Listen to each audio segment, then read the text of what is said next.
Tumaze kubona ko haraba abo vyashitse bagahunga kubera igihe duhitiyemwo habaye amajambo aya nariya, twaciye twifatira ingingo ko ari abacu bagiye tutabase, ata kibi cyabo, ari ikintu c'ubwoba cabafashe bakagenda.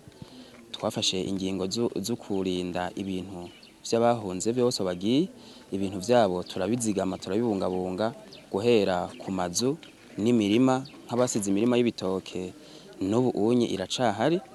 Benshi warasanga nk'umuryango hagiye nk'abantu babiri, abasigaye baci baguma bakorera iyo mirima, eka vyaranashitse hamwe hamwe hakaca turondera nk'abantu baci babamwo muri izo nzu kubera inzu yugaye imererwa nabi, bakaguma bakora izo nzu aho tutarose abazibamwo.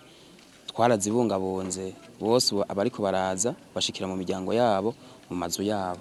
Twebwe iyo badushikiriye turafise igitabo c'ingenzi twahawe n'igihugu tubandikamwo, turamubaza ivyangombwa vyose afise tukabishiramwo, ivyo akeneye navyo tukamufasha. Turashobora kuvuga duti reka turabe kubera hari habaze bagaca basubira inyuma, ati reka turindira nk'imisi ibiri turiko turamuganiriza, tumwakira, tumuremesha, hanyuma tukamuha urupapuro agacaja kwa musitanteri rwemeza ko uwo muntu yagarutse tumuzi, ari uwo kuri uyu mutumba canke ari muri iyi komine, bagaca bamuha akarangamuntu.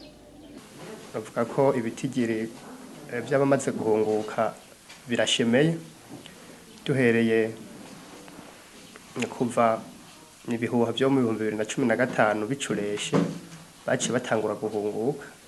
Ubu twavuga ko dufise igitigiri ikitari gito cy'abamaze guhunguka.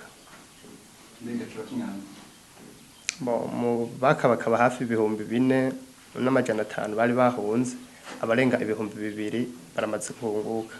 Ico twakora hariho wasanga barahunze ariko bagasigaza imiryango ino.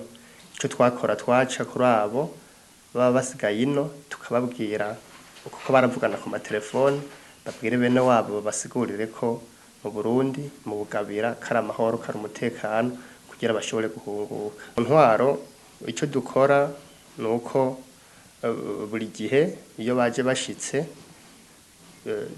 turabashikana mu ngo zabo, tubashikanye mu ngo zabo akenshi nta bibazo biba kuko abashikira mu miryango yabo nibo babakira. Abataba barasize imiryango nabo ino bashikira mu ngo zabo mu mazu yabo, kuko ubwa mbere nkuko ryari n'itegeko rya leta, ico twihutiye kwari kubungabunga ibintu by'abantu bahunze. No kuvuga rero iyo bahungutse baraza bashikira mu ngo zabo, kuko nta wigeze asamburirwa inzu canke ikiwe cononekare ngo nuko atari mu rugo rwiwe.